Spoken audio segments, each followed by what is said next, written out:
Welcome back to our deep dive. So today we're starting with a box. A literal box. Yes, exactly. Yeah. Not a metaphor, not some concept.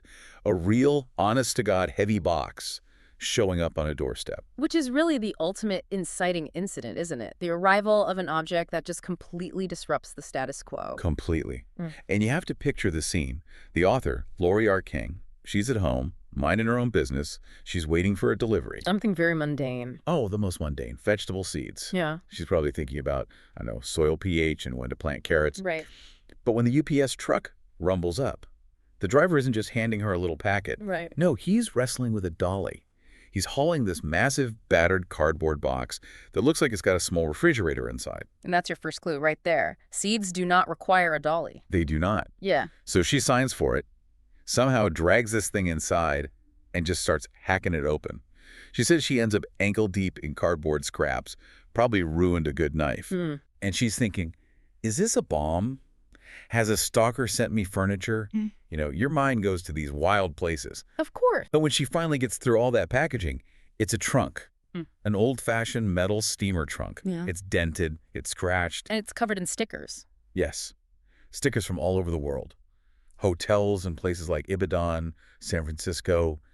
Hotels that haven't existed for 50, 60 years. Those stickers are a narrative all by themselves. They scream a life lived in transit, a life of constant movement, maybe even a life on the run. You don't use a steamer trunk for a 2-week vacation. No, that's for a Voyager. Yeah. And the contents are even weirder. It's like the estate sale of the most fascinating, eccentric person you could ever imagine. It's a collection of contradictions. Totally. Yeah. King listed out for us.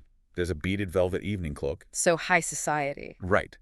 Then a pair of thick, tinted contact lenses that she says look like torture devices. Deception. Disguise. A gold leaf King James New Testament. An emerald necklace that's probably worth a fortune. And then just to throw you off, a single rusted metal bolt. It's what in forensics we'd call the debris of personality. These aren't random objects. Each one is a totem. It's the sacred, the deceptive, the luxurious, and the industrial, all jumbled together. But the real prize, the reason we're even talking about this, is at the very bottom. Buried under all of that, she finds manuscripts. Stacks of them, all bound in purple ribbon and sealed with wax. And the wax is stamped with a letter. The letter R. And this is the central conceit of the whole series. This is where Laurie R. makes her discovery claim. She posits that these aren't novels she just invented out of thin air. Nice. She's claiming these are the actual memoirs of a real woman, a woman named Mary Russell. And Mary Russell is about to drop a bombshell that really challenges, what, 100 years of literary history? Easily. Because Mary Russell claims in these papers that she lived in Sussex in 1915 and that she wasn't just some local girl. She claims she was the apprentice, the partner. And the intellectual equal. The intellectual equal of a very real, very much alive Sherlock Holmes. It's such a brilliant setup because it forces you, the reader, to accept this whole new reality. I mean, we all think we know Holmes from the Conan Doyle stories through Watson's eyes. But that's the point. Mary Russell comes right out and calls those stories feeble evocations. Feeble evocations. She does not pull her punches. Not at all. She basically says, look, Watson was a lovely man, a dear friend, but he was a romantic. He softened the edges. He took this complex, difficult, often abrasive man and turned him into a palatable, heroic figure for the public. So she's saying, you think you know Sherlock Holmes, you know a caricature, I knew the man. Precisely. And that's our mission for this deep dive. We're going to treat these manuscripts, specifically Book 1 and parts of Book 2, like they're historical documents. Right. We're going to unpack the years 1915 through 1919 and try to understand what happens when this 54-year-old, retired, frankly quite grumpy Sherlock Holmes, meets his absolute match in a 15-year-old American feminist named Mary Russell. And we have to set the stage properly. This isn't foggy 1890s London with hansom cabs. We are on the Sussex Downs. It's 1915. The context is absolutely vital. You've got World War I raging just across the English Channel. On a clear day, with the wind right, you can sometimes hear the artillery. That's chilling. It is. England is bleeding out a whole generation of its young men in the trenches of France. The Victorian era is well and truly dead, and the modern, brutal 20th century has arrived with a vengeance. And right in the middle of all this global trauma, we get what the story presents as a meet cute. Although calling it cute is a bit of a stretch. Yeah, it's more like a meat hostile. It's a collision, a literal one. Okay, so it's April. Mary Russell is 15 years old. She's walking across the Downs, and she's not looking where she's going. Why? Because her nose is buried in a book. And not just any book. She's reading Virgil in the original Latin. Right, which immediately tells you everything you need to know about her intellect. Your average 15-year-old in 1915 is not casually translating the Aeneid while on a stroll. No. So she's completely absorbed, and she physically trips over a man who is just lying in the grass, nearly steps right on him. And you have to think about the social script of the time. A teenage girl trips over an older gentleman. She should be mortified, apologizing profusely, maybe curtsying, and then running away in embarrassment. But Mary Russell does not follow scripts. Not this one, anyway. The man, he's described as gaunt, graying, maybe 54. He's wearing an old tweed coat and a cap. He could be a tramp, an eccentric local. You don't know. And his reaction is, well, it's just plain rude. He doesn't ask if she's hurt. No. He just clears his throat very dramatically and says, I was trying to fend off those who proposed to crush me underfoot. I mean, the arrogance. He rolls his R's. He's using this overly complex syntax specifically to belittle her. He assumes she's just some silly local kid who will be intimidated by his vocabulary and just flee. But Mary's having a bad day. Her shoes are too tight. She's been arguing with her aunt. She's not in the mood. So instead of apologizing, she just snaps right back at him. Yeah. She asks him what he thinks he's doing, lying in the grass like a hurdle. And Holmes, because of course we know it's him, he just dismissively says he's watching bees. He thinks that's the end of it. It's a boring answer for a boring child. Go away now. But she doesn't find it boring. And this is the moment. This is where the whole dynamic shifts. She doesn't walk away.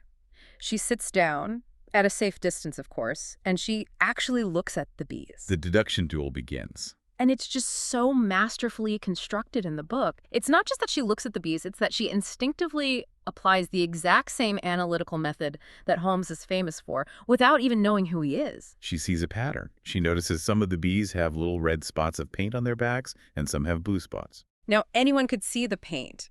The genius is in the interpretation. Exactly. She watches their flight paths. She sees that the bees with the red spots are flying low, heading south, toward a neighbor's apple orchard. The easy food source. Right.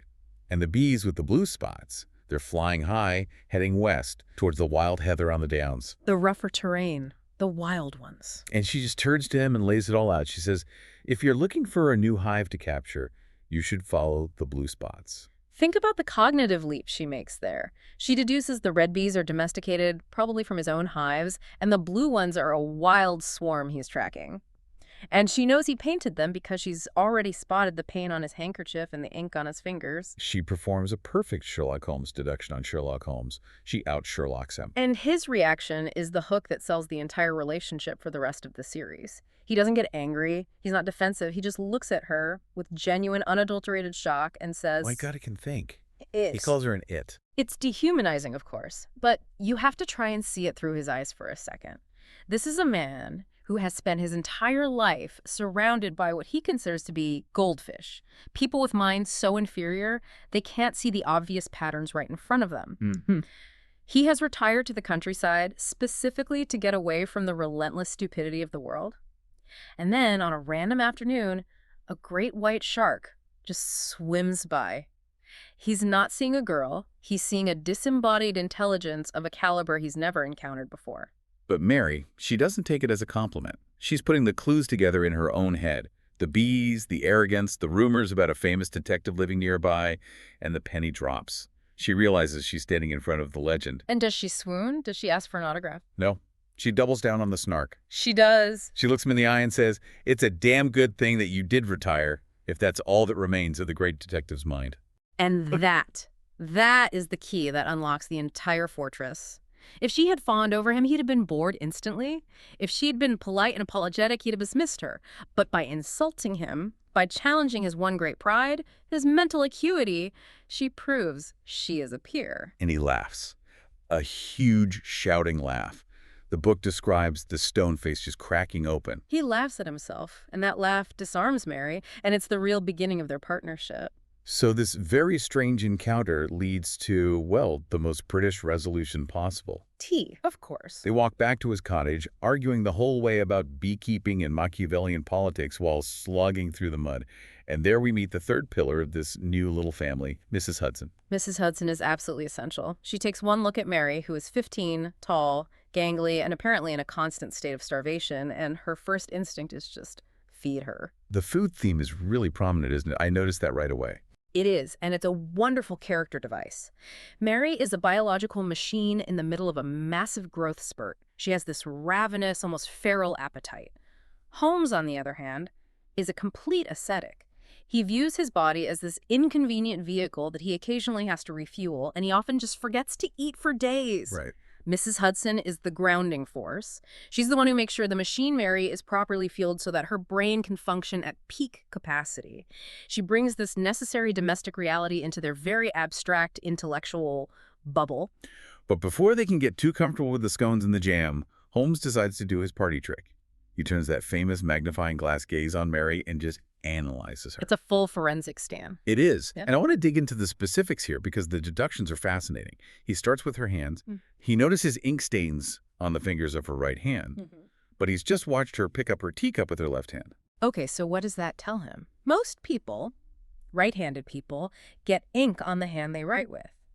If the ink is on your resting hand, the hand that's just sitting on the page... It means you're writing in a language that goes from right to left. Exactly. Hebrew. Yeah. From that one observation, he deduces she's a Hebrew scholar, which implies Jewish ancestry, probably from her mother, given that her surname is Russell. It's brilliant. Then he looks at her neck and scalp, and he sees faint scar tissue. He deduces she's been in a serious trauma, an automobile accident, and of course her accent gives away that she's American. He nails almost everything, but he makes one single critical error. Yes, he does. He looks at her worn clothes, her sensible scuffed shoes, and he assumes she's poor. He deduces she's living on the charity of a penurious relative. And Mary corrects him so fast, she doesn't let it hang in the air for a second. She says, I have an inheritance. I support the aunt. That's such a crucial moment for their power dynamic, isn't it? It's everything. It establishes that she is not a charity case. She is not some damsel in distress or an Oliver Twist figure. She has financial independence. She has agency. She doesn't need his money. She needs his mind. And that's how the apprenticeship starts. He offers her a loan to cover her taxi fare home so she doesn't have to walk in those tight shoes. It's this tiny gesture of care, but it's disguised as a business transaction. It fills a huge void for both of them, really. We find out that Mary lost her parents and her brother in that same car accident Holmes spotted the scars from. She's profoundly alone, intellectually isolated, and just drowning in grief. Yeah, and Holmes, he's bored out of his mind. He's aging. He's intellectually lonely. They just slot into each other's lives as if they were made for it. A perfect fit. So Mary essentially enrolls in the University of Sherlock. What does that curriculum actually look like? It's incredibly rigorous, and it's all practical. It's not sitting in a classroom. It starts with their walks on the downs. Holmes teaches her how to track footprints, how to tell the difference between the heavy, dragging tread of a farm laborer and the light, quick step of a gentleman out for a stroll. And the tobacco ash, of course. Oh, the tobacco ash. He teaches her to identify 112 different brands of tobacco ash. I love that detail. It's such a direct callback to the original Conan Doyle canon. Utterly useless information at a dinner party. What's absolutely vital at a crime scene. He also teaches her chemistry in his little lab, the art of disguise, and what Mary rather coyly calls Oriental manual defense. Which is, what, some kind of martial art? Karate? Most likely baritsu, which is what Conan Doyle invented for Holmes, or maybe an early form of jujitsu. The point is, he's training her body as well as her mind. He needs her to be able to handle herself physically. And he creates these games for her. They sound intense. They are. He'll give her old, cold cases to solve from his files. He'll pull crimes straight from the current newspapers and make them her homework. There's this one incredible instance where Mary's game is to track Holmes himself. Ow. She has to find him by following the unique mark left by a protruding nail in the sole of his boots. He tracks him all the way to his laboratory. She does. And when she finds him, proud that she's completed the task, he doesn't say, "Good job, you get a gold star." He immediately pivots. He points to a beaker on his workbench and begins a lecture on how opium is derived from poppies. So the reward for solving a puzzle is a harder lesson. It's relentless, constant mental training. But we have to keep coming back to the backdrop. While they're playing these intellectual games, the Great War is raging, the real war. And this creates a severe internal conflict for Mary, a moral crisis. She calls it her schizophrenic life. Well, in the mornings, she's volunteering at a makeshift hospital. She's changing bandages on horrific wounds. She's smelling gangrene. She is literally watching young men, boys really, die in agony. It is the most visceral, awful reality of the 20th century.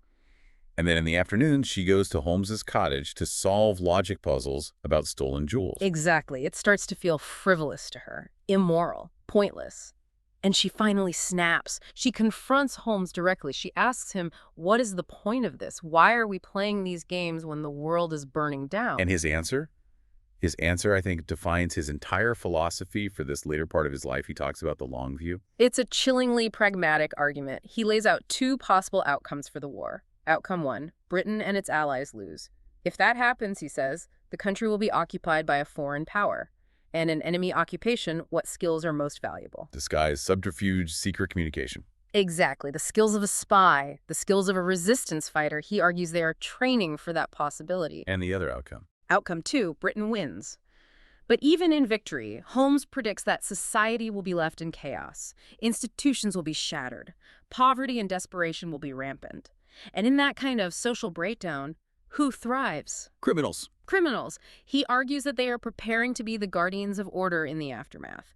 They are preserving the tools of justice for a time when justice itself will be scarce and the official channels will be overwhelmed. That's heavy. Yeah. But it works. It convinces her. It gives her purpose again. It reframes their games, not as a pastime, but as essential preparation for survival. So she sticks with it. She graduates from her apprenticeship, in a way, and heads off to Oxford University in 1917. And her choice of subjects is fascinating: chemistry and theology. It perfectly reflects her duality, doesn't it? She's a scientist, an empiricist just like Holmes, but she's also a mystic, deeply connected to her Jewish heritage and grappling with these huge questions of faith and existence. And while she's at Oxford, she pulls off this prank that proves she has well and truly mastered the art of disguise, the Ratnak-Arsanji incident. Oh, this is legendary. Mary decides, just to see if she can, to dress up as an Indian nobleman. She darkens her skin with walnut dye, she puts on a turban, she creates a whole backstory and adopts an accent. She doesn't just do it for an afternoon. No, she maintains this persona for weeks. She attends parties, she infiltrates the men's colleges, which were strictly off limits to female students back then, and she fools absolutely everyone. Even people who know her as Mary Russell don't recognize her. It's more than just a costume. It shows her mastery of acting, of inhabiting a role. She can literally disappear in plain sight. A crucial skill for their line of work. And it's during these university years we get this really touching, really human moment. Her 18th birthday, Holmes, Watson, and Mrs. Hudson all come down to Oxford to visit her. It's a pivotal scene. Mary actually dresses up. She wears a nice dress, tries to look like a young woman for once instead of, a lad or an apprentice in trousers. And the gift Holmes gives her is so significant. It's his grandmother's pearl brooch. A family heirloom. For a man who claims to be an unfeeling logic machine, who has cut himself off from his own family, this is a massive breach of his defenses. He's basically adopting her. He is. He's signaling that she is no longer just a student or a project.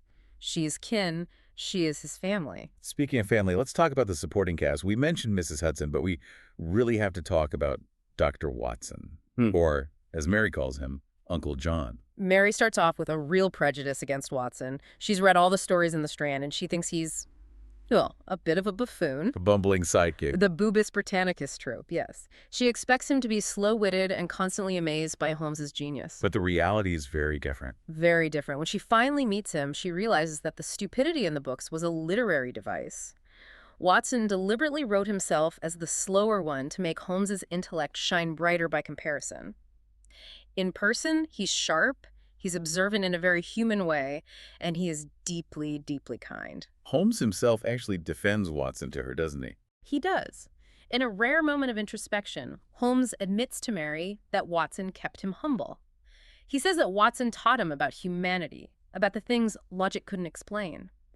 Mary realizes that if Holmes is the brain, Watson was always the heart. And to be a truly great detective, a complete human being, she needs to learn from both of them. And then there's the antagonist of this early period. Not some criminal mastermind, but a domestic tyrant. Mary's aunt. Ugh, the aunt. She is a piece of work. Just greedy, controlling, psychologically abusive. She's constantly trying to get her hands on Mary's inheritance and is spreading these malicious rumors in the village about Mary's relationship with the much older Holmes. And this gives Holmes a chance to flex his old muscles, but not in the way you'd expect. It's such a great moment. He doesn't need to gather evidence or call the police. He simply writes a letter. We never find out exactly what was in it. But it terrifies the aunt into complete silence. Instantly. Yeah. It's a stark reminder that even in retirement, the name Sherlock Holmes carries immense weight. He can still crush a bully with a single sheet of paper and a postage stamp. A wonderful protector role. Yeah. Okay, so Mary now has the training. She has the team. She's ready. And she needs her first real case. Which brings us to a very weird one. The case of the Mistress of the Hounds, also known as the Barker case. This is a classic weird symptom mystery. A neighbor, a Mrs. Barker, comes to them with a very strange problem. Her husband is a high-level government advisor, and he keeps getting sick. Fever, delirium, the works. Okay, but here's the catch. He only gets sick on clear nights. Right. Doctor, I feel fine when it rains, but the moment the stars come out, I get a raging fever. It makes absolutely no medical sense. It's bizarre. And Mrs. Barker has noticed something else. During one of his episodes, she saw a light flashing from the roof of their folly, which is like a decorative tower on their estate. So Holmes and Mary go to investigate, and the first thing that happens is they're greeted by a pack of dogs. Not just a few dogs, 17 of them. 17 massive dogs called the Emperors, and they're completely unruly until Mrs. Barker comes out and controls them with just a sharp word. That's a detail to file away. It is. So Holmes naturally wants to see this tower. He climbs up a ladder. Pretend he just wants to admire the view. But he's not looking at the view. He's looking at the floor. He finds a wood chip and some cigarette ends. And he realizes the tower isn't just decorative. It has a perfect line of sight through a gap in the hills all the way to the sea. It's a signaling post. But to crack the case, he has to investigate the household. And he pulls a classic Columbo move to do it. He pretends to be a dithering, slightly senile old man who has become obsessed with the cook's recipe for pink cakes. Pink cakes. The great detective, solver of the most complex crimes in Europe, needs a cake recipe. It's a brilliant ruse. It gets him into the kitchen where he can talk to the staff without raising any suspicion at all. He's charming the cook, asking about sugar and flour, and while he's doing that, he's learning the entire household routine. And he learns that on market days, the cook orders enormous quantities of bones for the dogs. So let's put the pieces on the table. We have a man who gets sick only on clear nights. We have a signaling tower with a view of the sea, and we have massive bone orders on market days. What's the solution? It's the butler. It's always the butler. In this case, it literally is the butler, a man named Howell. He was poisoning Mr. Barker. But not with arsenic or something simple. He was using this incredibly rare poison from the Sepik River in New Guinea. And the mechanism of this poison is fascinating. It's not a single deadly dose. It works on a constant dose principle. You have to give the victim a tiny amount of an antidote every single day just to keep them healthy. So if you stop giving them the antidote, the poison already in their system flares up and completely incapacitates them. Howell had Mr. Barker on a chemical leash. he could make him sick whenever he wanted. So what was the motive? Espionage.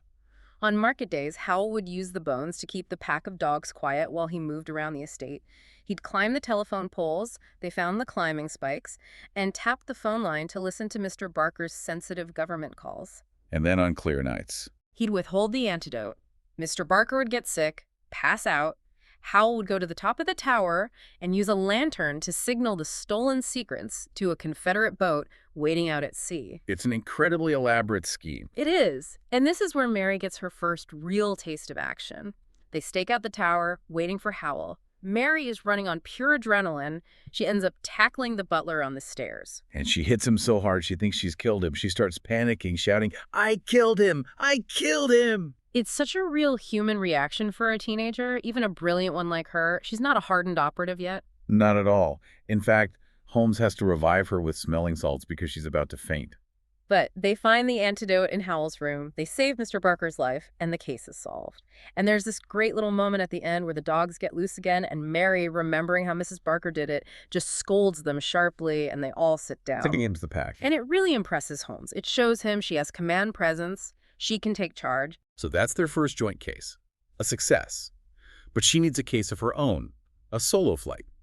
And that brings us to case study number 2, the Monk's Ton. This one is much lower stakes. It's a simple burglary at a local inn. The only reason they're involved is because Mary's farm manager, Patrick, is upset because his lady friend owns the inn. And Holmes wants nothing to do with it. He's like, I am retired. I deal with government secrets, not stolen cash boxes. But Mary insists. She wants to help Patrick, so she goes to the inn to investigate, solo. And this is where we see her putting all that training into practice by herself. She gets down on her hands and knees and analyzes the carpet at the crime scene. She finds traces of red clay, tar, and oil. And she basically turns into a human GPS. She gets out her maps and she triangulates. She draws a circle around all the areas with that specific type of red clay. Then she cross-references it with recent road work, which accounts for the tar. Then she overlays the home addresses of all the inn's employees. It's a Venn diagram of soil samples. And it narrows it down to just a couple of suspects. But there's a weird clue. The thieves took the cash, obviously, but he also stole 4 hams. 4 hams, which is an odd choice of loot. It's heavy, it's conspicuous. So Mary decides to use a tracking dog. She borrows Justinian, one of the emperor dogs from the Barker case, to try and sniff out the hams. And Justinian is not exactly a police bloodhound. No, he immediately gets distracted by a toad. It's this whole comedic sequence of the dog just going nuts. Yeah. But either by sheer luck or some weird canine intuition, he does end up dragging Mary towards the right house anyway. And they find the stolen hams, but where? In the suspect's active smokehouse. It's a perfect hiding in plain sight trick. You want to hide a stolen ham. Put it in a room that's already full of hams. It's the purloined letter principle. Very clever. So she knows who did it. Holmes has shown up by this point, but he deliberately steps back. He lets Mary take the lead. He'll pick a lock for her, but then he breaks it to cover their tracks. He's there as backup, but it's her show. And when the thief makes a run for it, Mary is the one who takes him down. How does she do it? Does she use her Oriental manual defense? Nope. Something much more practical. She scoops up a stone from the ground, juggles it for just a second to get the feel of its weight, and then just wings it at his leg, knocking him off balance. She throws a rock at him. Effective, isn't it? Holmes's only comment is the single word, formidable. It's his ultimate stamp of approval. It proves she can handle the messy physical side of the job just as well as the clean intellectual side. Okay, so she's passed the written exam with the bees. She's passed the solo project with the hams. Yeah. Now comes the final exam. And this one is not funny. There are no pig cakes, no distracted dogs. This is the senator's daughter. This is where the tone of the manuscript shifts dramatically. It stops being a country mystery and becomes a genuine thriller. The daughter of a prominent American senator, Senator Simpson, has been kidnapped while her family was camping in Wales. The stakes are incredibly high. This is a potential international incident. And Holmes's first instinct is to protect Mary. He tries to leave her behind. He says it may be dangerous. But Mary isn't having it. She plays her ace. She threatens to sever their partnership entirely if he tries to sideline her, to protect her. She demands to be treated as a full partner, and that includes sharing the risk. And he relents. He agrees. But to investigate, they have to go deep undercover. Very deep. They disguise themselves as Romany gypsies. Holmes becomes Da, a drunken, itinerant fiddler, and Mary becomes his daughter, a fortune teller. And Holmes forces her into some serious method acting. It's brutal. He makes her smear her skin with walnut dye and actual filth. He makes her wear rags. There's this awful scene at the train station where, to maintain their cover, Holmes, in character as this abusive father, allows both of them to be manhandled and shoved around by the police. He's pushing her, he's treating her like dirt, all to sell the disguise. It shows the level of commitment that's required when a child's life is on the line. So they get to Wales, they find the crime scene, the family's abandoned tent. What do they find there? A tiny, almost invisible slit cut in the seam of the tent fabric. That's how the kidnappers gassed the family with a sleeping agent, so they could take the child without anyone waking up. They also find clues on the trail away from the camp. A pair of missing shoes, a dropped handkerchief, a ribbon snagged on a bush. They track the kidnappers to a specific house, a 2-story white house out in the countryside.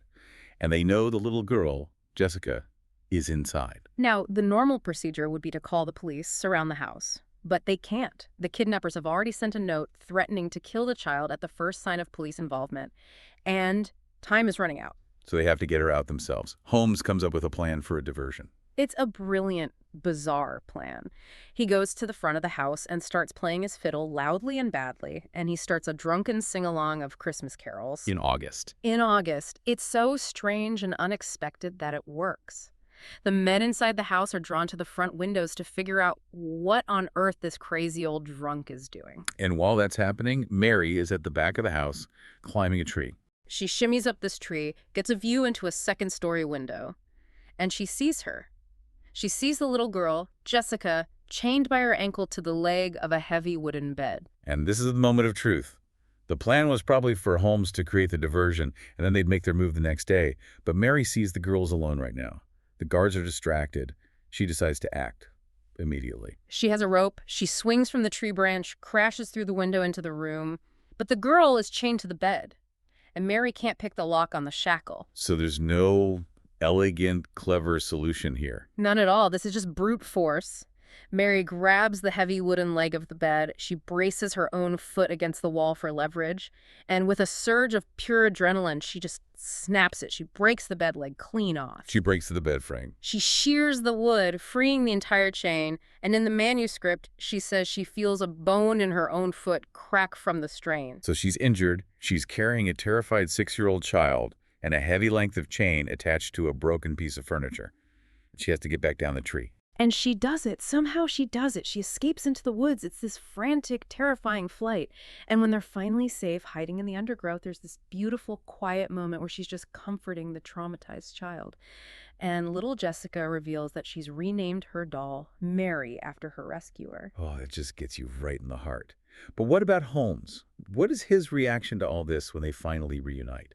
When he finds them, Holmes is described as looking gray and awful. He's completely emotionally drained, and he has this moment of shocking vulnerability.